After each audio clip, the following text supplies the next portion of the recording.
Hello friends, कैसे हैं आप लोग। एक बार फिर हाजिर हैं उत्कर्ष के बैनर तले। ये जो निःशुल्क जो ऑनलाइन क्लासेस चल रही है, भारत के संविधान के अलग अलग मुद्दों पर, अलग अलग आयामों पर आप लोगों से बातचीत का ये जो अवसर उत्कर्ष उपलब्ध करवा रहा है, उसके लिए उत्कर्ष का आभार और आप सभी लोगों को बहुत सारा नमस्कार।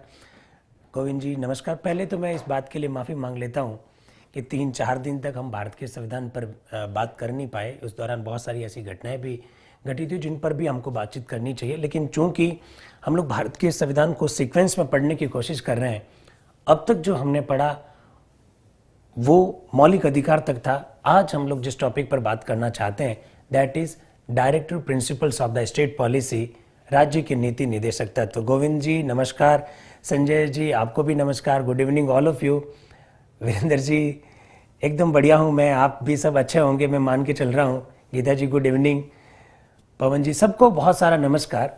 हम लोग आज बात करना चाहते हैं राज्य के नीति निदेशक तत्वों के बारे में।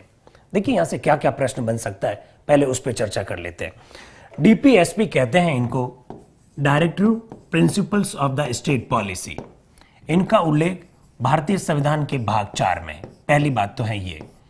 दूसरी बात, अनुच्छेद 36 आर्टिकल 36 टू 51 यानी अनुच्छेद 36 से लगाकर अनुच्छेद 51 तक डीपीएसपी का उल्लेख है। सबको नमस्कार, सबको नमस्कार। नितिन जी आपको भी नमस्कार। Preeti ji good evening. भवानी जी गुड इवनिंग। सबको नमस्कार। दोस्तों पहले इस बात को थोड़ा सा देख लीजिए, डीपीएसपी में किस तरह के प्रश्न बनते हैं। हमेशा ध्यान रखिए, एक बहुत बढ़िया सा प्रश्न पूछा जा सकता है। हमारे जो संविधान सभा है, उस संविधान सभा के जो लोग हैं, हमारे जो संविधान सभा के जो सदस्य थे, वो क्या चाहते थे, उनकी क्या अपेक्षाएं थी, उनको क्या मंशाएं थी भारतीय संविधान को लेकर। राज्य के नीति निदेशक तत्वों को देख लीजिए, आपको मालूम पड़ जाएगा कि हमारे संविधान निर्माताओं का क्या विजन था, क्या उनकी मंशाएं थी, क्या उनकी अपेक्षाएं थी। पहली बात ये। दूसरी बात, भाग 4 को हम लोग सामाजिक व आर्थिक न्याय का प्रतीक कहते हैं। इस बात को थोड़ा सा ध्यान रखिएगा, सामाजिक व आर्थिक न्याय का प्रतीक भाग 4 को कहा जाता है। आप मुझसे प्रश्न पूछोगे कि सामाजिक और आर्थिक न्याय का प्रतीक क्यों कहा जाता है भाग 4 को। इसका सबसे बड़ा जो कारण है, नीति निदेशक तत्वों के अंतर्गत भाग 4 के अंतर्गत वो सारी बातें दे रखी है जो किसी भी समाज में जो भेदभाव है उसको समाप्त करने या किसी भी तरह की जो आर्थिक विषमता है उनको समाप्त करने में ये जो नीति निदेशक तत्व है उसमें ऐसे बहुत सारे प्रावधान है जो इन सारे भेदभाव, सारी विषमताओं को समाप्त करते हैं।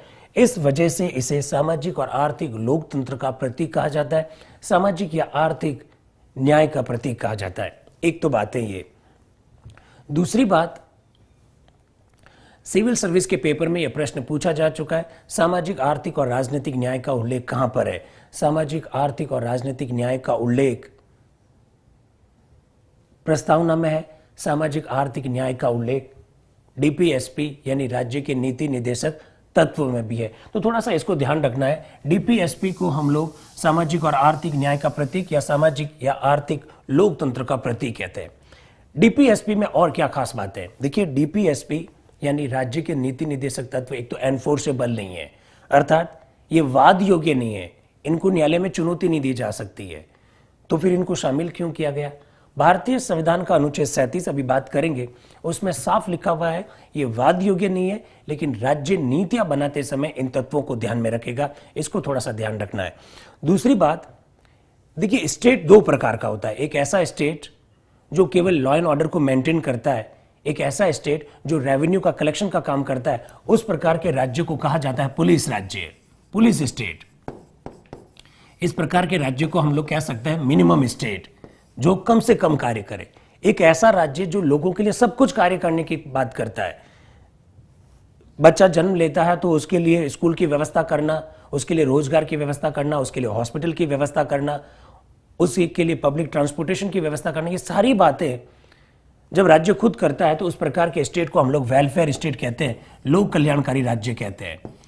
राज्य के नीति निदेशक तत्वों को अगर आप देखोगे तो उसमें वो सारी बातें कर रखी है जो एक व्यक्ति के विकास के लिए सब कुछ आवश्यक होता है, वो सारी बातें नीति निदेशक तत्वों में। इस वजह से नीति निदेशक तत्व या भाग 4 जो है इसे हम लोग लोक कल्याणकारी राज्य का प्रतीक भी कह सकते हैं।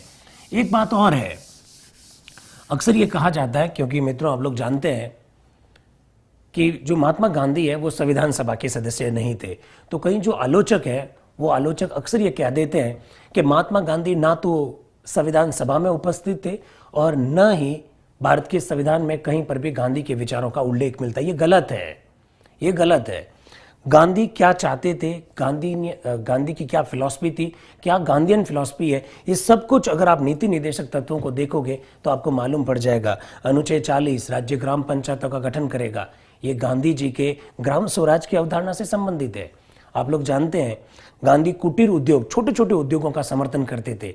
भारतीय संविधान का अनुच्छेद 43 इन सब बातों का उल्लेख करता है। गांधी जी मादक पदार्थों के सेवन का विरोध करते थे, मादक पदार्थों पर वो रोक लगाना चाहते थे। भारतीय संविधान का अनुच्छेद 47 देख लीजिए, मादक पदार्थों पर रोक का उल्लेख है। ठीक इसी प्रकार से गांधी जी पशुओं विशेषकर गाय की हत्या के विरोधी थे। भारतीय संविधान का अनुच्छेद 48 देख लीजिए। तो कुल मिलाकर गांधीयन जो फिलॉसफी है, गांधी जी के जो विचार है वो भाग 4 में दिखाई देते हैं। इसको भी थोड़ा सा आप ध्यान रखें। इसके अलावा एक मित्र लोग कह रहे हैं कि आयरलैंड से लिए गए, ऑब्वियसली नीति निर्देशक तत्व आयरलैंड से लिए गए। लेकिन नितिन जी आप जो कह रहे हैं कि आयरलैंड से लिए गए, अक्सर यहाँ पर एक प्रश्न पूछा जाता है और ये क्लासेस में विद्यार्थी अक्सर प्रश्न पूछते हैं, जरा इसको सुनना, मैं क्या कहना चाह रहा हूं, आपकी की बात को जोड़कर कह रहा हूं। 1935 का एक अधिनियम था जिसका नाम है भारत शासन अधिनियम 1935। उसमें बहुत सारे प्रावधान थे। 1935 के अधिनियम में निर्देशों के उपकरण, इंस्ट्रूमेंट ऑफ द इंस्ट्रक्शंस भी थे। ये जो निर्देशों के उपकरण जो 1935 के अधिनियम में थे, इन्हीं निर्देशों के उपकरण को वर्तमान भारतीय संविधान में राज्य के नीति निर्देशक तत्व कहा जाता है। जो आज का संविधान का जो डीपीएसपी है वो 1935 के अधिनियम के अंतर्गत निर्देशों के उपकरण थे। तो कई बार जो नितिन जी अभी कह रहे थे, कई बार विद्यार्थी ये प्रश्न पूछता है कि एक जगह तो हम लोग ये कहते हैं कि भारतीय संविधान के स्रोतों के अंतर्गत हम लोग ये कहते हैं कि राज्य के नीति निर्देशक तत्व हमने आयरलैंड से लिए, और एक तरफ हम लोग ये कहते हैं कि 1935 के अधिनियम में निर्देशों के उपकरण जो उल्लेखित थे वही आज डीपीएसपी है, राज्य के नीति निर्देशक तत्व है। तो फिर ये ऐसे कैसे हो गया? 1935 आंसर होगा या आयरलैंड होगा? देखिए इसको एकदम स्पष्ट कर देते हैं।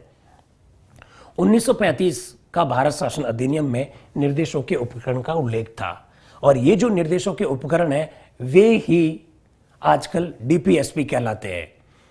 1935 का जब अधिनियम बना था, उस 1935 के अधिनियम में भी जो निर्देशों के उपकरण का जो प्रावधान है वो प्रावधान आयरलैंड से लिया गया था। इस वजह से अगर यह कहा जाता है कि नीति निर्देशक तत्व आयरलैंड से लिए गए तो इसमें कोई दिक्कत नहीं है, क्योंकि निर्देशों के उपकरण जो कि 1935 के अधिनियम में उल्लेखित थे वे स्वयं आयरलैंड से लिए गए। तो इसलिए इसमें किसी प्रकार का कंफ्यूजन करने की कोई आवश्यकता नहीं है, इसको भी थोड़ा सा ध्यान रखें। देखिए कई बार विद्यार्थी प्रश्न पूछते हैं कि फंडामेंटल राइट्स यानी मौलिक अधिकार और नीति निर्देशक तत्वों में फर्क क्या है। देखिए फंडामेंटल राइट्स फोर्सेबल है, राज्य को उसे लागू करने पड़ेंगे, और राज्य अगर उसे लागू नहीं करता है तो हमारे पास सुप्रीम कोर्ट है, अनुच्छेद 32 के तहत हम सुप्रीम कोर्ट से सहायता ले सकते हैं। फंडामेंटल राइट्स, अधिकांश जो फंडामेंटल राइट्स है उनकी जो नेचर है वो निषेधात्मक है, राज्य को कुछ कार्य करने से रोका गया है, इस वजह से हम उन्हें नकारात्मक या निषेधात्मक कह सकते हैं।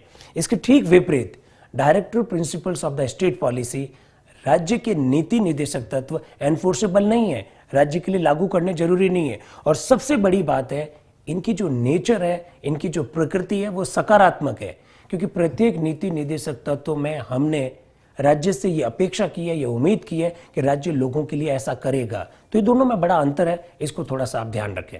अब हम लोग एक एक नीति निर्देशक तत्व की बात करते हैं। क्या क्या प्रश्न हो सकता है?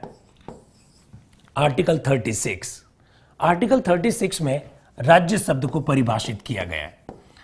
मित्रों जैसे ही मैं ये कहता हूं कि आर्टिकल 36 में राज्य शब्द परिभाषित किया गया, आपके दिमाग में बहुत सारी बातें आती है, और सबसे पहले तो आपके दिमाग में ये आती है फिर अनुच्छेद 12 में क्या है। आर्टिकल 12 में भी तो राज्य शब्द परिभाषित है, एकदम बात सही है, भाग 3 का अनुच्छेद 12 राज्य शब्द को परिभाषित करता है, भाग 4 का अनुच्छेद 36 भी राज्य शब्द को परिभाषित करता है। फिर दोनों में अंतर क्या है? अंतर कुछ भी नहीं है, दोनों अनुच्छेद राज्य शब्द को परिभाषित करते हैं। लेकिन आप मुझसे प्रश्न पूछोगे कि बाय द वे ये प्रश्न आ गया तो हमको जवाब क्या देना है? जवाब दिया जा सकता है। अगर प्रश्न आता है भारतीय संविधान के किस अनुच्छेद में राज्य शब्द परिभाषित है, ऑब्वियसली आंसर 12 होगा। लेकिन आपके दिमाग में प्रश्न आ रहा है कि अनुच्छेद 12 और 36 दोनों है ऑप्शन, तो क्या करना है? अगर दोनों इंडिविजुअल ऑप्शन देने हैं, दोनों इंडिविजुअल ऑप्शन दे रखे हैं, आप प्राथमिकता किसको दोगे? अनुच्छेद 12 को प्राथमिकता दोगे। आप मुझसे पूछोगे ऐसा क्यों? ऐसा इसलिए क्योंकि अनुच्छेद 12 में तो राज्य शब्द वाकई में परिभाषित किया गया है, लेकिन 36 में क्या लिखा हुआ है? 36 में लिखा हुआ है भाग 4 में राज्य शब्द का वही अर्थ है जो भाग 3 के अनुच्छेद 12 में दे रखा है। इसका मतलब एक्चुअली में, वास्तविकता में तो अनुच्छेद 12 में राज्य शब्द परिभाषित किया गया, 36 में कहा गया कि इसका वही अर्थ है। दोनों अगर इंडिविजुअल ऑप्शन आए, आंसर देना 12, दोनों एक साथ में ऑप्शन आए तो आंसर 12 और 36 दोनों होगा। इस बात का भी ध्यान रखें आप। 36 के बाद में अनुच्छेद 37। क्या देखिए, आप लोगों की एक दिक्कत आ रही है, मुझे मालूम है, याद रखने की समस्या। मैंने पहले भी डिस्कस किया था, बड़े टुकड़ों में याद कीजिए, अनुच्छेदों को याद रह जाएंगे। भारतीय संविधान का अनुच्छेद 37 आर्टिकल 37 दो बातें कहता है। एक, फोर्सेबल नहीं है, राज्य के नीति निर्देशक तत्व एनफोर्सेबल नहीं है, यह बात अनुच्छेद 37 में लिखी हुई है पहली। और दूसरी क्या लिखी हुई है? दूसरी लिखी हुई है राज्य जब भी नीतियां बनाएगा इन तत्वों को ध्यान में रखेगा, यह बात भी अनुच्छेद 37 में लिखी हुई है। तो दो बातें, वाद योग्य नहीं है, और दूसरी बात है राज्य नीतियां बनाते समय इन तत्वों को ध्यान में रखेगा। अब बात करते हैं आर्टिकल 38 की, और मेरे हिसाब से आर्टिकल 38 में बहुत बढ़िया प्रश्न पूछा जा सकता है। और क्या प्रश्न हो सकता है, जरा इसको देखिए। मैंने कहा सिविल सर्विस के पेपर में प्रश्न आ चुका है, सामाजिक, आर्थिक और राजनीतिक न्याय का उल्लेख कहां पर है, और इस समय इसका आंसर था प्रस्तावना और नीति निर्देशक तत्व दोनों। आर्टिकल 38 वह अनुच्छेद है, और यूं कह दीजिए एकमात्र वह अनुच्छेद है जिसमें सामाजिक, आर्थिक और राजनीतिक न्याय शब्द का स्पष्ट रूप से उल्लेख कर रखा है। आर्टिकल 38 में लिखा हुआ है राज्य इस प्रकार की व्यवस्था का निर्माण करेगा जिससे कि सामाजिक, आर्थिक और राजनीतिक न्याय की प्राप्ति की जा सके। सीधा प्रश्न आ सकता है, सामाजिक, आर्थिक और राजनीतिक न्याय जो शब्द है वो कौन से अनुच्छेद में लिखे हुए हैं? तो वो अनुच्छेद है आर्टिकल 38, उसको भी थोड़ा सा आप ध्यान रखें। अब देखें आर्टिकल 39। अक्सर विद्यार्थी प्रश्न पूछते हैं कि भारतीय संविधान का सबसे महत्वपूर्ण अनुच्छेद कौन सा है। याद रखिएगा, भारतीय संविधान का अनुच्छेद 13 सबसे महत्वपूर्ण अनुच्छेद है, और उसका कारण यह, अनुच्छेद 13 न्यायपालिका को इस बात की पावर देता है कि वह किसी भी विधि की समीक्षा संविधान के अनुसार कर सके। कोई भी ऐसी विधि जो हमारे मौलिक अधिकारों का उल्लंघन करती है, कोई भी ऐसी विधि जो हमारे संविधान का उल्लंघन करती है, उसकी रिव्यू किया जा सकता है, उसकी समीक्षा की जा सकती है because of article 13। That's why article 13 most precious part of the constitution है, भारतीय संविधान का सबसे महत्वपूर्ण अनुच्छेद या भारतीय संविधान का सबसे महत्वपूर्ण भाग है। आर्टिकल 39 क्या है? अगर आपसे पूछे नीति निर्देशक तत्वों में सबसे महत्वपूर्ण अनुच्छेद कौन सा है, तो याद रखिएगा आर्टिकल 39। ऐसा क्यों? आर्टिकल 39 में 6 बातें हैं, और 6 की 6 बात आपको याद रखनी है, क्योंकि प्रश्न पूछा जा सकता है इसमें से कौन सी बात उल्लेखित नहीं है, इसको थोड़ा ध्यान रखें। पहली बात, राज्य सभी स्त्रियों और पुरुषों को आजीविका प्राप्त करने का समान अवसर उपलब्ध करवाएगा, ये पहली बात है। जो दूसरी बात लिखी हुई है, राज्य मानवीय और भौतिक संसाधनों का आवंटन इस तरह से करेगा जिससे कि अधिकतम लोगों का कल्याण हो, ये दूसरी बात है। तीसरी बात क्या लिखी हुई है? ये जो बी और जो सी मैं बोल रहा हूं, बड़ा ध्यान से सुनना, अभी वापस जिक्र करेंगे इसका। सी लिखा हुआ, राज्य आर्थिक संसाधनों का आवंटन इस तरह से करेगा जिससे कि सेंट्रलाइजेशन नहीं हो, केंद्रीकरण नहीं हो। और चौथी बात, एकदम मधु जी सही कह रहे हैं, समान कार्य के लिए समान वेतन, यानी सभी स्त्रियों और सभी पुरुषों को अगर वो समान कार्य कर रहे हैं तो समान वेतन दिया जाएगा। ये प्रश्न कई बार पूछा जा चुका है, समान कार्य के लिए समान वेतन का उल्लेख कहां पर है? आर्टिकल 39 में है, और वो भी चौथे पॉइंट में है। ई यानी पांचवा क्या लिखा हुआ है? राज्य स्त्रियों और पुरुषों को ऐसे कार्य नहीं करने देगा जो उनके स्वास्थ्य के खिलाफ में हो, जो उनकी आयु के विरुद्ध हो। और राज्य बच्चों की जो टीन एज है, राज्य बच्चों की जो सुकुमार अवस्था है, उसको ध्यान में रखेगा। इस बात का भी उल्लेख आर्टिकल 39 में। और जो लास्ट बात जो लिखी हुई है, राज्य बच्चों को ऐसा वातावरण उपलब्ध करवाएगा जिससे कि वे अपने व्यक्तित्व का विकास कर सके, उनका शोषण नहीं हो। इस बात का उल्लेख आर्टिकल 39 में। मैंने कहा आर्टिकल 39 का जो बी और जो सी वाला जो पार्ट है वो आपको याद रखना है। और वो आपको याद क्यों रखना है? वो आपको इसलिए याद रखना है क्योंकि फंडामेंटल राइट्स जब हम लोगों ने पढ़े थे तब आप लोगों को बताया गया था, अनुच्छेद 31C बताया था। मैंने आपको कहा था अनुच्छेद 31C हमने 25वें संविधान संशोधन के द्वारा जोड़ा था। देखिए, जैसे ही हम लोग नीति निर्देशक तत्व टॉपिक पूरा करेंगे, हम लोग director principles of the state policy और फंडामेंटल राइट्स, इन दोनों में बड़ा कौन है, इन दोनों में किस बात को लेकर कॉन्फ्लिक्ट है, किस बात को लेकर तनाव है, किस बात को लेकर विवाद है, उस पर भी चर्चा करेंगे। फिलहाल मैं यहाँ पर 31C जो कि फंडामेंटल राइट्स का पार्ट है, उसकी बात क्यों कर रहा हूँ? इसकी बात मैं इसलिए कर रहा हूँ, 25वां संविधान संशोधन के द्वारा 31C नामक अनुच्छेद जोड़कर यह लिखा गया कि आर्टिकल 39B व C को अनुच्छेद 14 जो कि हमारा मौलिक अधिकार है, समानता का अधिकार है, और अनुच्छेद 19 जो हमको 6 प्रकार की स्वतंत्रता देता है, अनुच्छेद 14 और अनुच्छेद 19 पर आर्टिकल 39B और C को प्राथमिकता दी जाएगी। इस बात का उल्लेख अनुच्छेद 31C में। B और C दोनों बहुत महत्वपूर्ण है। याद करिए दोस्तों, आप लोगों को ये बताया गया था जब फंडामेंटल राइट्स हम लोग पढ़ रहे थे, तब आप लोगों को यह कहा गया था कि 14 बैंकों का राष्ट्रीयकरण किया था इंदिरा जी की सरकार ने। राजा महाराजाओं की प्रीवी पर्स को समाप्त किया था इंदिरा जी की सरकार ने। 1969 की बात है। Rustam Kavasi versus Union of the India और Madhavrao Scindia versus Union of the India के मामले में इंदिरा जी के इन दोनों कार्यों को सुप्रीम कोर्ट ने अनकॉन्स्टिट्यूशनल घोषित कर दिया। ये जो सुप्रीम कोर्ट की जो निर्णय है, उस निर्णय के काउंटर में इंदिरा जी ने 25वां संविधान संशोधन करके 31C नाम का अनुच्छेद जोड़ा और लिख दिया आर्टिकल 39B व आर्टिकल 39C को अनुच्छेद 14 और अनुच्छेद 19 जो कि हमारे फंडामेंटल राइट्स के पार्ट है, उस पर प्राथमिकता दी जाएगी। तुलसाराम जी, 31B और 31C पर ज्यादा डिस्कशन करना है जी। क्यों करना है 31B और C पर? C पे तो हम लोग डिस्कशन कर ही रहे हैं। 31B पहले आप लोगों को फंडामेंटल राइट्स के समय बताया जा चुका है। 31B ये कहता है कि कुछ कानून ऐसे होंगे जिनको न्यायपालिका में चुनौती नहीं दी जा सकती है। 31B को हमने फर्स्ट कॉन्स्टिट्यूशनल अमेंडमेंट के द्वारा जोड़ा। तुलसाराम जी, हमारे पहले के वीडियो भी थोड़ा देखे हैं, उसमें हमने 31B पर बात की है। 31C आपके सामने रख दिया है। अब आते हैं अनुच्छेद 40 की ओर।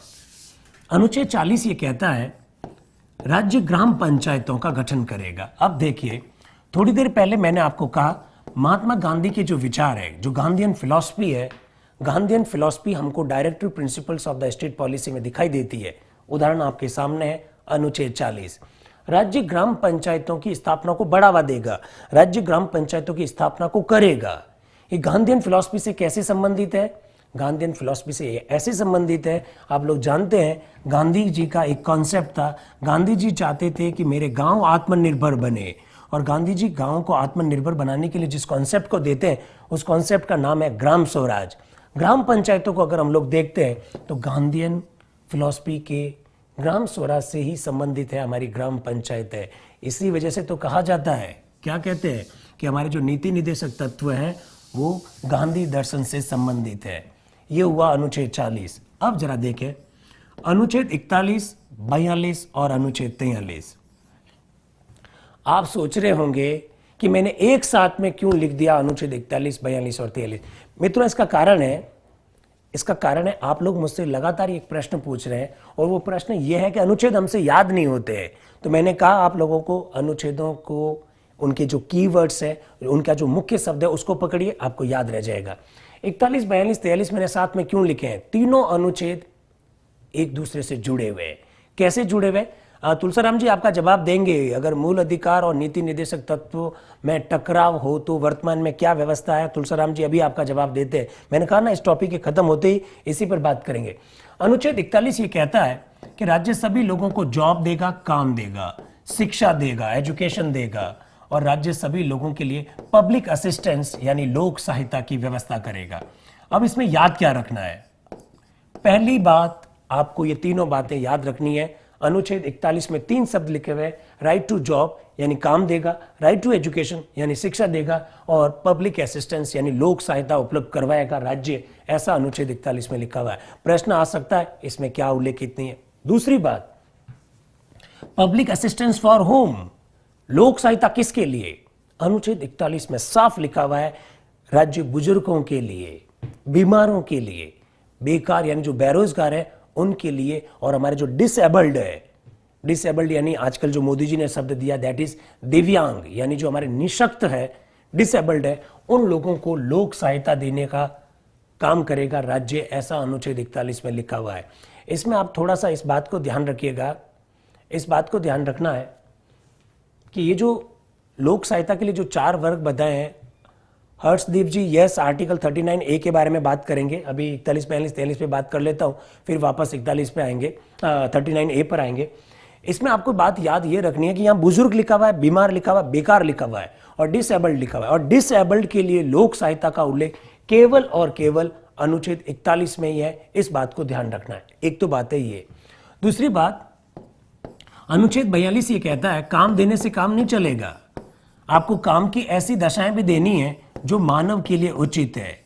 राज्य लोगों को मानव उचित दशाएं उपलब्ध करवाएगा, इस बात का उल्लेख 42 में है, और साथ ही साथ में यह भी लिखा हुआ है राज्य मैटरनिटी रिलीफ यानी प्रसूति सहायता उपलब्ध करवाएगा। आप लोग जानते हैं महिलाओं को प्रेगनेंसी के समय बहुत सारे जो अधिकार दे रखे, उसका आधार ये अनुच्छेद 42 ही है। काम दीजिए, काम के अनुकूल परिस्थितियां दीजिए, और कम से कम इतना वेतन तो दीजिए जिससे कि व्यक्ति का जीवन निर्वाह हो सके। अनुच्छेद 43 जीवन निर्वाह योग्य वेतन की बात करता है, जीवन निर्वाह योग्य वेतन। अनुच्छेद 43 ये कहता है राज्य लोगों को जीवन निर्वाह योग्य वेतन उपलब्ध करवाएगा। इस वजह से मैंने 41, 42 और 43 एक साथ में लिखे हैं। अब आपका जो प्रश्न है आर्टिकल 39A के बारे में, बहुत अच्छा प्रश्न बन सकता है। क्या है जरा इसको देख लीजिए। आर्टिकल 39A हर्षदीप जी ने पूछा है। 39A देखिए, ए है, इसका मतलब ये तो बात समझ में आई गई कि इसको हमने बाद में जोड़ा, कैपिटल ए होने का मतलब भी यही है कि ओरिजिनल कॉन्स्टिट्यूशन का पार्ट नहीं है। दूसरी बात, आर्टिकल 39A है क्या? देखिए, हम लोग अक्सर ये कहते हैं कि जो 42वां संविधान संशोधन है वो देश का सबसे कंट्रोवर्शियल अमेंडमेंट है, सबसे विवादास्पद संशोधन है। उसके कारण है, उस पर आगे चर्चा करेंगे। लेकिन इसी 42वें संविधान संशोधन जिसको हम लोग कंट्रोवर्शियल कह रहे हैं, उस संशोधन के द्वारा 39A जोड़ा गया, और क्या कहता है? राज्य सभी लोगों को निःशुल्क न्याय, फ्री जस्टिस, निःशुल्क न्याय उपलब्ध करवाएगा। साथ ही साथ उनके लिए विधिक सहायता यानी लीगल असिस्टेंस उपलब्ध करवाएगा। इस बात का उल्लेख है आर्टिकल 39A में। अब देखिए, हमारे संविधान की खूबसूरती देखिए। हम लोग अक्सर ये कहते हैं कि न्याय में देरी करना, न्याय से इनकार करना, ये बात एकदम सही है। हमारी जो न्यायिक व्यवस्था है वो इतनी कठिन है, इतनी जटिल है, इतनी महंगी है कि देश का आम व्यक्ति इस न्याय को प्राप्त नहीं कर पाता है। न्याय एक गरीब व्यक्ति, सरकारी आंकड़े कहते हैं कि लगभग 26% लोग बीपीएल है। तो ऐसी स्थिति में इस महंगे न्याय को कैसे प्राप्त कर पाएंगे?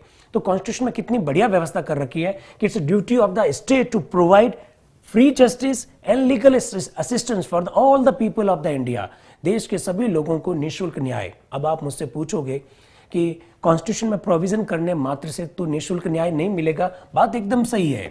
इस वजह से हमने 1987 में 1987 में एक कानून बनाया है। कानून का नाम है national legal service authority act 1987, NALSA act जिसे हम लोग कहते हैं। ये जो नलसा एक्ट है 1987 का, इस नलसा एक्ट के तहत हमने 1995 में राष्ट्रीय स्तर पर राष्ट्रीय विधिक सेवा प्राधिकरण यानी नलसा की स्थापना की। स्टेट लेवल पर हमने सलसा यानी स्टेट लीगल सर्विस अथॉरिटी की स्थापना की। साथ ही साथ डिस्ट्रिक्ट लेवल पर हमने डिस्ट्रिक्ट लीगल सर्विस अथॉरिटी यानी डलसा की स्थापना की। ये नलसा, ये सलसा और ये डलसा, ये तीनों जो संस्थाएं हैं वो आम लोगों को, जो गरीब लोग हैं, जो बीपीएल है, बिलो पॉवर्टी लाइन है, उन लोगों को निःशुल्क विधिक सहायता उपलब्ध करवाने का काम करती है। आर्टिकल 39A के उद्देश्यों को पूरा करने हेतु भारतीय संसद द्वारा 1987 में कानून बनाया गया। 1995 में नलसा की स्थापना हुई।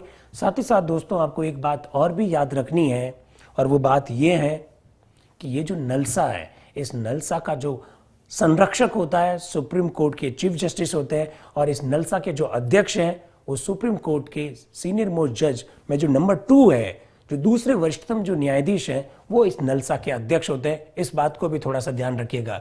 Yes Ajay ji, salsa state level पर होता है और डलसा डिस्ट्रिक्ट लेवल पर होता है। 41, 42 और 43 की बात कर ली। अब हम थोड़ा सी बात कर लेते हैं अनुच्छेद 43A की। ए है, फिर वही बात बाद में जोड़ा गया, 42वें संविधान संशोधन के द्वारा जोड़ा गया। 43A क्या कहता है? राज्य उद्योगों के प्रबंधन में कार्मिकों की भागीदारिता को सुनिश्चित करेगा। राज्य लोगों को रोजगार देगा, राज्य लोगों को मानवोचित दशाएं देगा, राज्य लोगों को जीवन निर्वाह योग्य वेतन देगा, और राज्य ये जो कर्मचारी, ये जो कार्मिक हैं, ये सरकार के बारे में क्या सोचते हैं, सरकार की नीतियों के बारे में क्या सोचते हैं, इसके लिए उनकी मैनेजमेंट में उनका पार्टिसिपेशन होना जरूरी है। आर्टिकल 43A ये कहता है राज्य उद्योगों के प्रबंधन में कार्मिकों की भागीदारिता को सुनिश्चित करेगा। आप लोग जानते हैं भारत में जो ट्रेड यूनियन, आपने भामस, आपने इंटक, एटक इत्यादि संगठनों के नाम सुने होंगे, सरकार की ड्यूटी बनती है कि इनके समय पर चुनाव करवाए, ताकि कर्मचारी सरकार की नीतियों के बारे में क्या सोचते हैं, क्या विचार रखते हैं, सरकार को इसकी जानकारी मिल सके। जिनगर साहब चिंता मत करिए, पैसा एक्ट के बारे में बात करेंगे। पैसा एक्ट के बारे में हम लोग तब बात करेंगे जब लोकल सेल्फ गवर्नमेंट की बात करेंगे।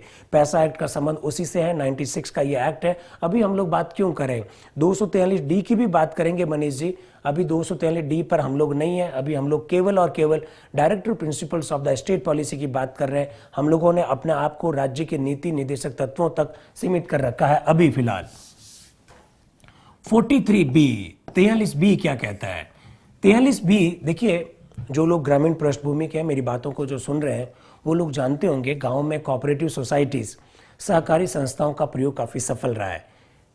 अनुच्छेद 43B ये कहता है कि राज्य सहकारी संस्थाओं की स्थापना को बढ़ावा देगा, ऐसा 43B में लिखा हुआ है। और ये जो 43B है वो अभी हमने हाल ही में जोड़ा है, वर्ष 2012 में जोड़ा है, 97वें संविधान संशोधन के द्वारा जोड़ा है। तो ये सारी बातें अपने को याद रहनी चाहिए, इसके बारे में भी थोड़ा सा आपको पता होनी चाहिए। 43B ऐसा कहता है। अब बात करते हैं अनुच्छेद 44 के बारे में।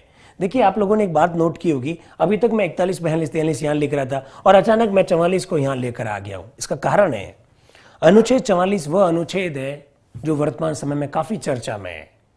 कॉमन सिविल कोड, समान नागरिक संहिता की स्थापना करेगा राज्य, ऐसा अनुच्छेद 44 में लिखा हुआ है। अब मुझसे प्रश्न पूछोगे, ये कॉमन सिविल कोड क्या होता है?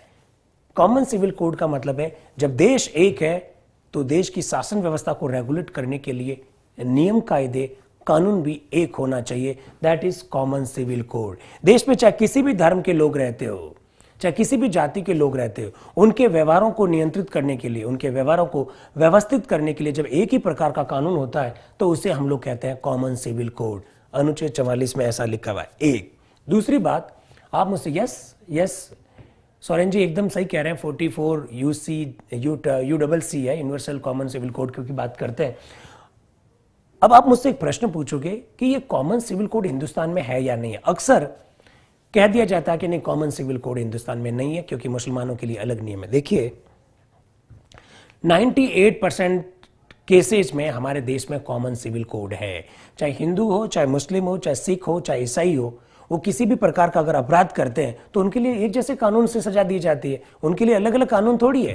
That's why common civil code तो है, लेकिन विवाह के नियम, तलाक के नियम, गोद लेने के नियम, उत्तराधिकार के नियम मुसलमानों के लिए अलग होने की वजह से ये जो पर्सनल जो मामले, ये जो व्यक्तिगत जो मामले है, उसके संदर्भ में कॉमन सिविल कोड नहीं है। बाकी 98% केसेज में भारत में कॉमन सिविल कोड है।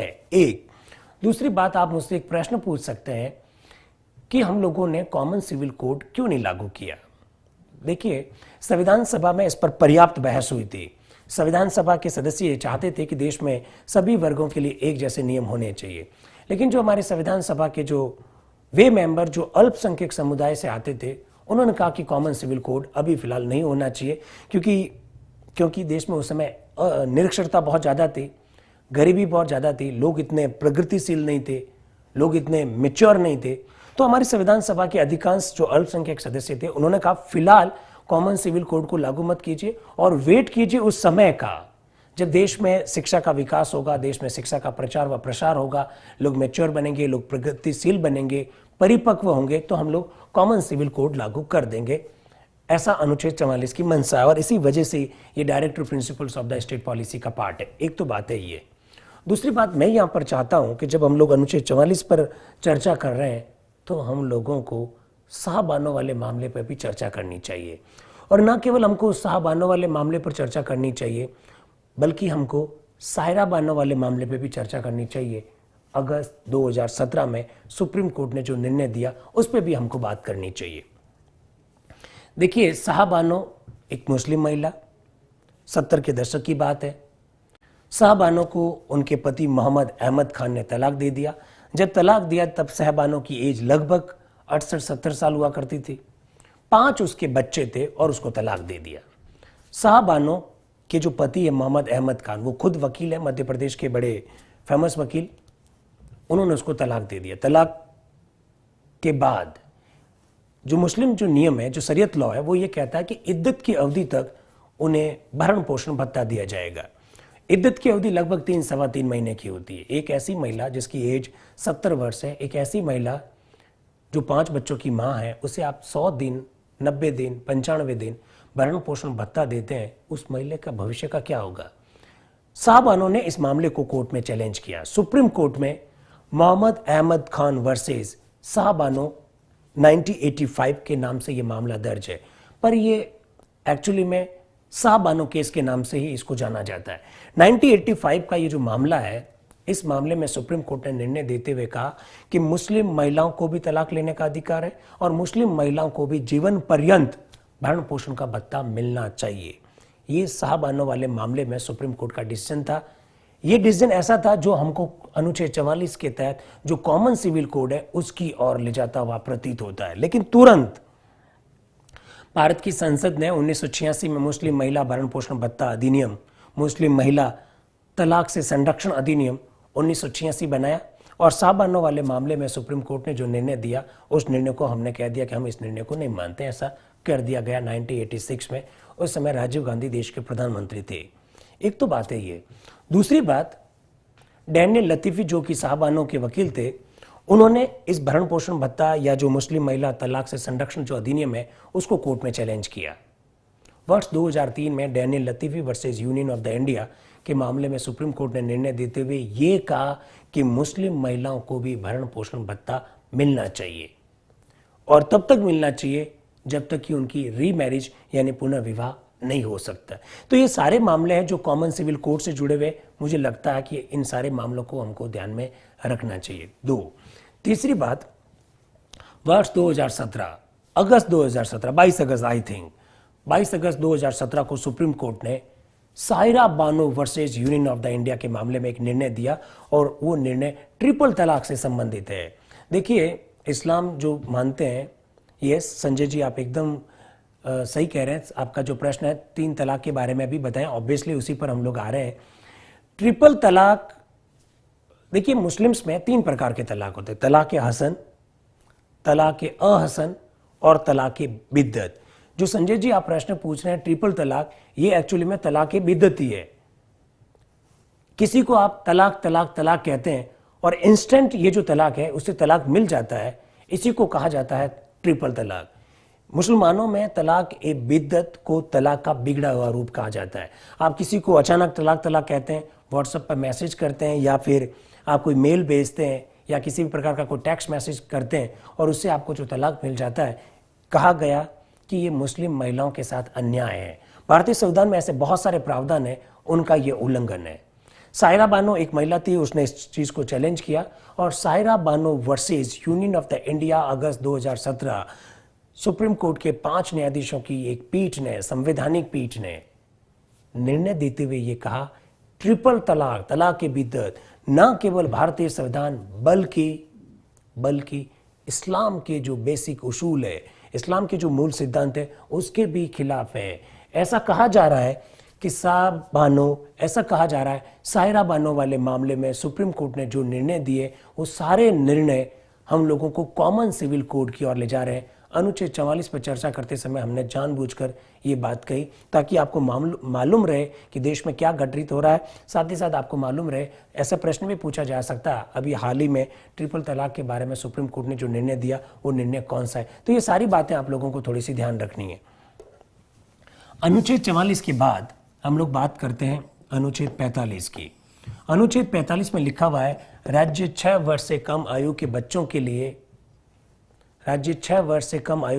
के लिए पूर्व प्रारंभिक शिक्षा, प्री एलिमेंट्री एजुकेशन और उनकी बाल्यावस्था, उनका जो चाइल्डहुड है, उनकी देखभाल की व्यवस्था करेगा, ऐसा अनुच्छेद 45 में लिखा हुआ है। और दोस्तों, साहबानों से सायरा बानो में क्या परिवर्तन हुए? कोई परिवर्तन नहीं है। साहबानों वाले मामले में मुस्लिम महिलाओं को तलाक के संदर्भ में जो अधिकार दिए उस बात को स्वीकार किया गया था महावीर जी, और इस वाले मामले में ट्रिपल तलाक को रद्द कर दिया गया। ये बड़ा फर्क है। हालांकि दोनों अनुच्छेद 44 से ही संबंधित है और दोनों हम लोगों को कॉमन सिविल कोड की ओर ले जाते हैं।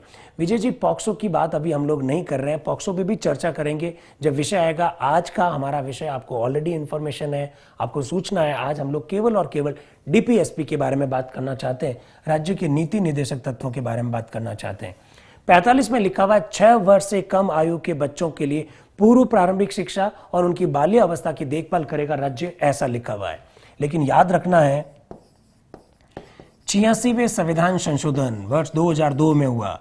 86वें संविधान संशोधन से पूर्व इस अनुच्छेद में यह लिखा हुआ था, राज्य 6 से 14 वर्ष तक के बच्चों के लिए निःशुल्क व अनिवार्य प्राथमिक शिक्षा का प्रावधान करेगा। इस बात को हमने, कमलेश जी एकदम सही कह रहे हैं, इस बात को अब हमने वहां से हटा दिया है। इस बात को हमने अनुच्छेद 21 के अंतर्गत एक नया अनुच्छेद जोड़ते हुए मौलिक अधिकार का रूप दे दिया है। अब लिखा हुआ है 6 से कम आयु के बच्चे। आर्टिकल 46 बहुत अच्छा अनुच्छेद है, कहता है एससी और एसटी, साथ ही साथ लिखा हुआ है समाज के दुर्बल वर्ग, weaker section of the society. SC और एसटी के लिए तो शिक्षा की व्यवस्था करेगा ही करेगा, साथ ही साथ समाज के दुर्बल वर्गों के लिए शिक्षा की व्यवस्था करेगा राज्य, ऐसा अनुच्छेद 46 में लिखा हुआ है। Weaker section of the society जो शब्द लिखे हुए, यहां से प्रश्न पूछे जा सकते हैं। इस बात को थोड़ा सा ध्यान रखिएगा ताकि उनको सामाजिक अन्याय से बचाया जा सके। इस बात का भी उल्लेख है 46 में। 47 सुनिए और मोस्ट इंपोर्टेंट डाल के सुनिएगा। 47 देखिए, नीति निर्देशक तत्वों के बारे में एक शायद मेरे हिसाब से जो टेट का एग्जाम था, आरटेट का एग्जाम, उसमें यह प्रश्न पूछा गया कि राज्य के प्राथमिक कर्तव्यों का उल्लेख कौन से अनुच्छेद में किया गया। अब हम लोग सोचते रहे कि ये प्राइमरी ड्यूटीज क्या होती है, ये प्राथमिक कर्तव्य क्या होते हैं। एक्चुअली में अगर आप 47 को देखोगे, अनुच्छेद 47 को, उसमें क्या लिखा हुआ है, राज्य लोगों के जीवन स्तर, लोगों के पोषाहार और लोगों के स्वास्थ्य में सुधार करेगा, ये राज्य का प्राथमिक कर्तव्य है। आर्टिकल 47 में राज्य की प्राइमरी ड्यूटीज यानी प्राथमिक कर्तव्यों का उल्लेख है। ये तो प्रश्न पूछा जा चुका है। आगे प्रश्न क्या आ सकता है? आगे प्रश्न ये आ सकता है, अनुच्छेद 47 के तहत राज्य का कौन सा प्राथमिक कर्तव्य नहीं है। देखिए 3 लिखा हुआ है, जीवन स्तर में सुधार करेगा, उनकी न्यूट्रिशन यानी पोषाहार में सुधार करेगा, उनके स्वास्थ्य में सुधार करेगा, ये राज्य का प्राथमिक कर्तव्य है। 47 का एक भाग तो ये है। यस कमलेश जी, एकदम सही कह रहे हैं। दूसरी बात जो लिखी हुई है, राज्य ऐसे पदार्थों के सेवन पर, जिसे हम लोग एल्कोहलिक कह सकते हैं, मादक पदार्थों के सेवन पर, ऐसी दवाओं के सेवन पर जो व्यक्ति के स्वास्थ्य के लिए घातक हो सकती है, उन पर रोक लगाएगा, ऐसा लिखा हुआ है अनुच्छेद 47 में। जब कोई राज्य शराबबंदी के संदर्भ में कानून बनाता है, शराब पर रोक लगाता है, तो उसका आधार अनुच्छेद 47 ही है। जैसे राजस्थान में मुख्यमंत्री निःशुल्क दवा वितरण योजना, उसका भी आधार अनुच्छेद 47 है, क्योंकि it's a duty of the state और and it's a primary duty of the state. क्या ड्यूटी है? लोगों के स्वास्थ्य में सुधार करना। इसको भी थोड़ा सा ध्यान रखें। अनुच्छेद 48, भारतीय संविधान के बारे में अक्सर यह कहा जाता है कि संविधान बहुत बड़ा है। बड़ा तो है ही है, जानवरों के क्या अधिकार होंगे, इसका भी उल्लेख हमने संविधान में कर रखा है। आर्टिकल 48 ये कहता है राज्य कृषि और पशुपालन में सुधार हेतु एडवांस टेक्नोलॉजी, उन्नत तकनीकों का उपयोग करेगा, ऐसा 48 में लिखा हुआ है। ये प्रश्न पूछे राहुल जी चिंता मत करें, हम पूरा संविधान को पढ़ाने की कोशिश कर रहे हैं। हो सकता है 2-4 दिन का गैप आ सकता है, लेकिन मेरी कोशिश यही रहेगी, निर्मल जी भी यही चाहते हैं। हम लोग ये जो फ्री में आप लोगों को प्रोवाइड करवा रहे हैं, ये पूरा का पूरा संविधान के जो भी एस्पेक्ट हो सकते हैं, जो भी आयाम हो सकते हैं, उन सब पे बारे में बात करेंगे। 48 में जो दूसरी बात लिखी हुई वो बहुत महत्वपूर्ण है। 48 में लिखा हुआ है राज्य पशुओं और विशेषकर गाय के वध पर क्या लगाएगा, रोक लगाएगा। इस बात का उल्लेख है 48 में।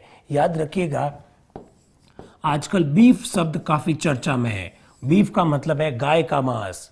ये जो गाय के मांस पर रोक लगनी चाहिए, ये लिखा हुआ है कॉन्स्टिट्यूशन में। आर्टिकल 48 कहता है पशुओं विशेषकर गाय के वध पर क्या लगाई जाएगी, रोक लगाई जाएगी। तो गाय के मांस के ऊपर तो रोक लगेगी, ऐसा अनुच्छेद 48 में लिखा हुआ है। अब देखिएगा आर्टिकल 48A, इसको भी आप मोस्ट इंपोर्टेंट बनाकर याद रखें। लिखा हुआ है राज्य पर्यावरण का संरक्षण करेगा और वन और वन्य जीवों की भी क्या करेगा, रक्षा करेगा। ये लिखा हुआ है 48A में, और ए लिखा हुआ है तो इसका मतलब बाद में जोड़ा गया, और बाद में कब जोड़ा गया, 42वें संशोधन के द्वारा जोड़ा गया। इसको भी थोड़ा सा आप याद रखें। इसको मैंने मोस्ट इंपोर्टेंट डालकर याद रखने के लिए क्यों कहा, जरा बताओ। इसका कहने का कारण यह था कि ये प्रश्न पूछा जा चुका है। हम लोग जब कल जो मूल कर्तव्य पढ़ेंगे तब इस बात को मैं फिर रिपीट करूंगा, क्योंकि हमारा एक मूल कर्तव्य भी ऐसा कैसा है। सभी नागरिकों का यह कर्तव्य है कि वो पर्यावरण की रक्षा करें, वन्य जीव, नदियों, झीलों का संरक्षण प्रदान करें। यह प्रश्न पूछा जा चुका है कि ऐसी कौन सी बात है जो मूल कर्तव्य और नीति निर्देशक तत्व दोनों में कॉमन है। 48A ही वाली वो बात है। आगे जब मूल कर्तव्य पढ़ेंगे तब भी आपको यह बात बताई जाएगी, इसको भी थोड़ा ध्यान रखें।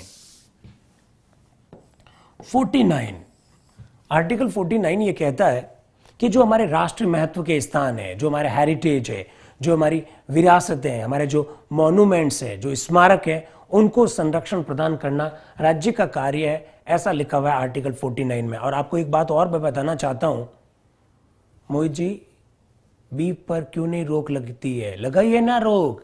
नीति निर्देशक तत्वों में लिखा हुआ है राज्य रोक लगा सकता है, इसमें कोई दिक्कत नहीं है, राज्य सरकार लगा सकती है। 49 में जो बात लिखी हुई है उसके बारे में प्रश्न ये पूछा गया कि इनमें से कौन सा मूल कर्तव्य नहीं है। आर्टिकल 49 में लिखा हुआ है राज्य का कर्तव्य है कि वो विरासतों को, हेरिटेज को, राष्ट्रीय महत्व के स्थानों को संरक्षण प्रदान करे। और जब ये प्रश्न पूछा गया, यस, ऐतिहासिक स्मारकों की सुरक्षा से संबंधित, एकदम सही कह रहे हैं राकेश जी, ये जो प्रश्न पूछा गया तब ये पूछा गया इनमें से कौन सा मूल कर्तव्य नहीं है। और वहां पर एक बात ये लिख दी, हमको लगा कि ये हमको कहीं ना कहीं पढ़ा है, पर पढ़ा तो है, कहां पढ़ा है? राज्य के नीति निर्देशक तत्वों में पढ़ा है, मूल कर्तव्य में आपने इसको नहीं पढ़ा है। वैसे बता दीजिए कौन करता है राष्ट्रीय महत्व के स्थानों का संरक्षण, विरासतों को संरक्षण कौन देता है, हमारे जो स्मारक है उनको संरक्षण कौन प्रदान करता है, जरा बताइए। Archaeological survey of India, Bharat का जो पुरातत्व सर्वेक्षण है वो करता है इन सब का प्रोटेक्शन, इन सबको संरक्षण प्रदान करने का काम करता है।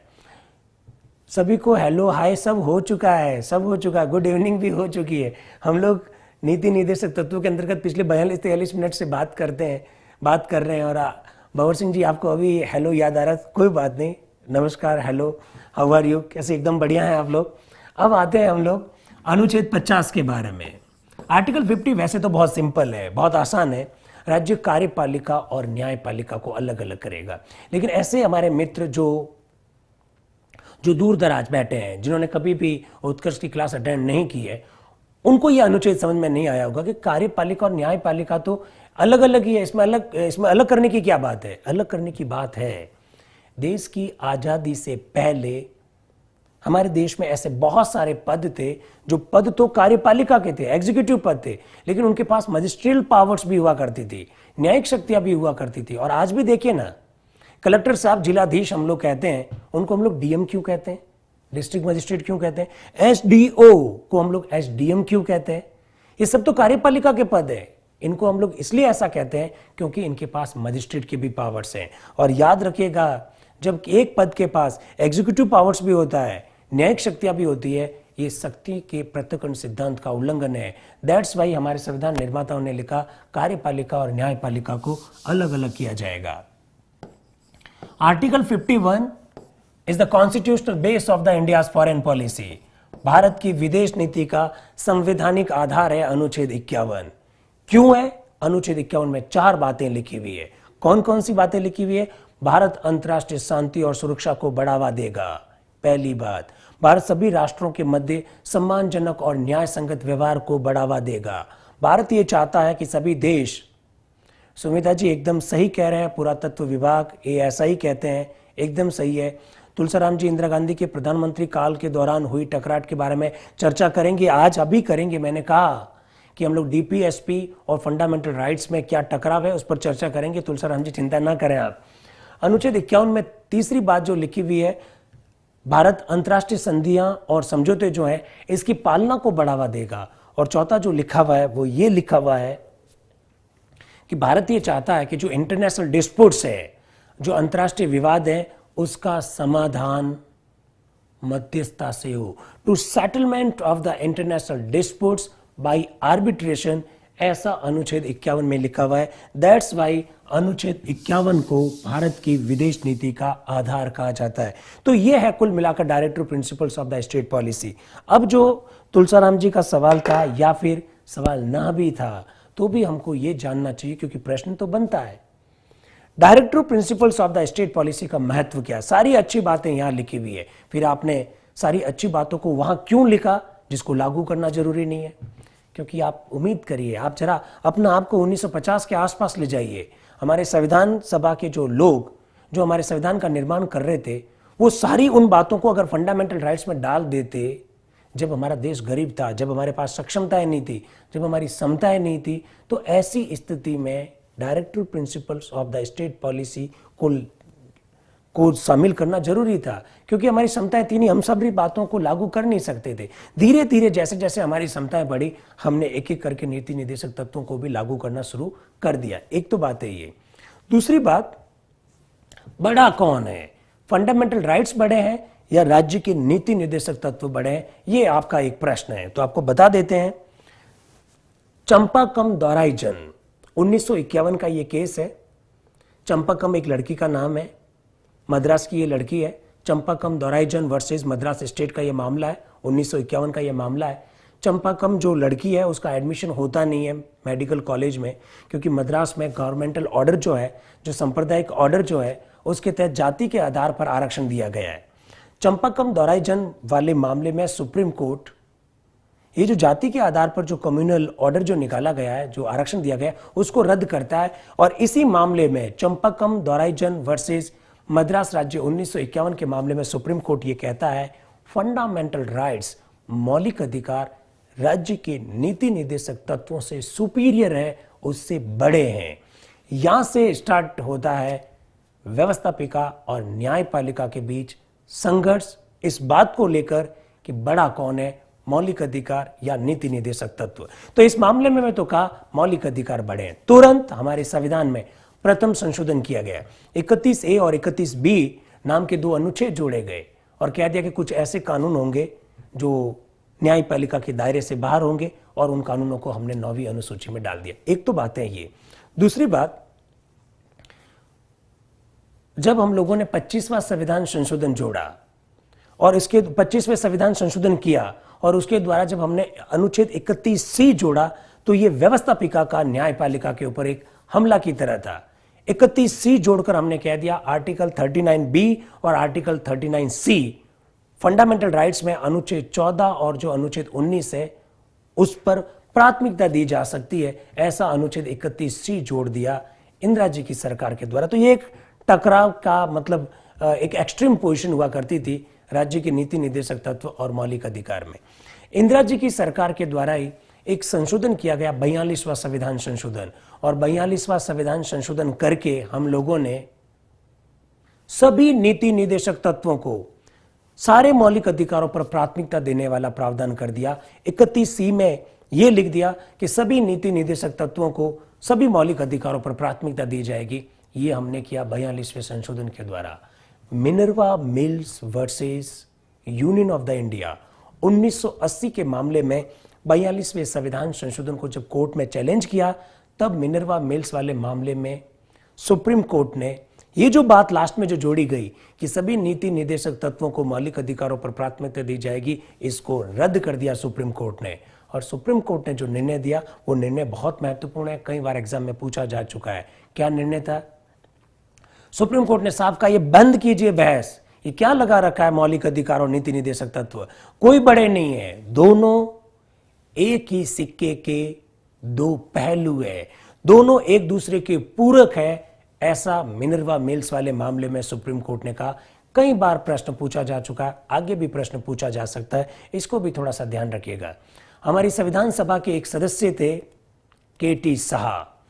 केटी शाह ने नीति निर्देशक तत्व के बारे में एक टिप्पणी की, उस टिप्पणी को आप भी सुनिएगा। उन्होंने कहा नीति निर्देशक तत्व एक ऐसे चेक है। KT Shah, he was the member of the constituent assembly, वो कहते हैं कि नीति निर्देशक तत्व एक ऐसा चेक है जिसका भुगतान बैंक की इच्छा पर निर्भर है। बहुत बढ़िया प्रश्न हो सकता है, ऐसा उन्होंने क्यों कहा? क्योंकि राज्य के नीति निर्देशक तत्व लागू करने या नहीं करने ये राज्य की इच्छा पर डिपेंड करते हैं। तो मित्रों, हम लोग नीति निर्देशक तत्वों के अंतर्गत बात कर रहे थे। आज डीपीएसपी पर बात की, हमने बहुत सारे मुद्दों को टच किया। आप सभी लोग इस बात को सुन रहे हैं, आप लोगों का आभार। कल फिर मिलेंगे, इसी समय मिलेंगे, इसी वक्त पर मिलेंगे और संविधान का एक और विषय लेकर आपके सामने हाजिर होंगे और वो विषय होगा फंडामेंटल ड्यूटीज, यानी मूल कर्तव्य। आप सभी का बहुत बहुत धन्यवाद। आप इसी तरह से सुनते रहिए, इसी तरह से देखते रहिए और हमारा भी आप इसी तरह से उत्साहवर्धन करते रहिए। Thank you very much. Thank you. Click on the subscribe button to subscribe to our channel. Press the bell icon on the YouTube app and never miss another update.